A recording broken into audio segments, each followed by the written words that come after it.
গ্রামের ভিতরে কৃষক ভাইদের জন্য এমন একটা নামাজের স্থান বা এমন একটা টিউবওয়েল, এটা কিন্তু সত্যি মানে মন শীতল করে দেওয়ার মতো একটা কাজ। আসসালামু আলাইকুম, আশা করি দেশবাসী এবং প্রবাসী ভাইরা সকলে ভালো আছেন। আপনাদের দোয়ায় মন রব আমাকে ভালো রেখেছেন, আলহামদুলিল্লাহ ভালো আছি। আমি এখন দাঁড়িয়ে আছি এমন একটা প্রকৃতিতে, বা যেখানে দাঁড়িয়ে আছি চারিপাশে তাকাইলে মনটা প্রাণটা শান্ত হয়ে যাচ্ছে, শীতল হয়ে যাচ্ছে ভাই। কারণ রাস্তার সাইডে আসে পটলের জমি, মিষ্টি কুমড়া, মূলা, ফুলকপি সহ ধানের চাষ।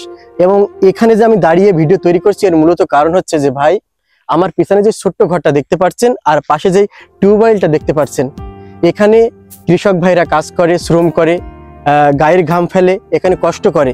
আজান দিলে যেন নামাজটা আদায় করে নিতে পারে, তার জন্য নামাজের একটি ছোট্ট ঘর এখানে তৈরি করে রেখেছেন। আবার কৃষক ভাইরা কষ্ট করে এসে যেন টিউবওয়েল থেকে পানি নিতে পারে, কিংবা এই পানি থেকে যেন ফসলে যেন স্প্রে করতে পারে, তার জন্য কিন্তু এই কাজটা এখানে করা হয়েছে। তো এখানে যিনি এই কাজটা করেছেন, মন রব তাকে নেক হায়াত দান করুক এবং তাকে সুস্থ রাখুক, যদি পৃথিবীতে তিনি বেঁচে থাকেন।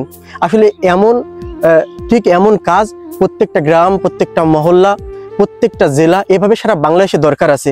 গ্রামের ভিতরে কৃষক ভাইদের জন্য এমন একটা নামাজের স্থান বা এমন একটা টিউবওয়েল, এটা কিন্তু সত্যি মানে মন শীতল করে দেওয়ার মতো একটা কাজ। কৃষক ভাইদের জন্য যে উদ্যোগটা নিয়েছে এটা খুবই ভালো লেগেছে। তো রাস্তা দিয়ে চলতি পথে হঠাৎ করে থেমে গেছি, এই সুন্দর প্রকৃতি দেখে বা এই সুন্দর প্রকৃতির ভিতরে অনেক সুন্দর পরিবেশ। তার থেকে বেশি ভালো লেগেছে এই কৃষক ভাইদের নামাজের স্থানটা।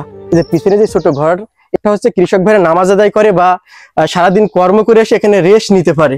তো এটা খুব বেশি ভালো লেগেছে ভাই, যে যাওয়ার পথে ঠিক এমন জায়গা দেখে এখানে অনেক সময় কাজ করে এসে এখানে রেস্ট নিতে পারে, টিউবওয়েল থেকে পানি খেতে পারে।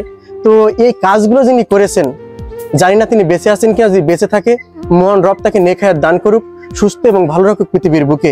ঠিক এভাবে প্রত্যেকটা গ্রাম, মহল্লা, জেলা, বিভাগ বাংলাদেশে ছড়িয়ে যাক কৃষক ভাইদের জন্য এমন নামাজের স্থান, রেস্ট নেওয়ার জায়গা, কিংবা এমন টিউবওয়েল।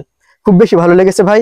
সে পর্যন্ত আপনারা ভালো থাকবেন, সুস্থ থাকবেন, সবাই সবার হাতে হাত রেখে প্রত্যেকটা গ্রামকে এমন সৌন্দর্য করে তুলবেন। আমি এখন দাঁড়িয়ে কথা বলছিলাম যশোর জেলা, খুলনা বিভাগ, সমসপুর গ্রাম থেকে। আল্লাহ হাফেজ, আজকের মতো এখান থেকে বিদায়।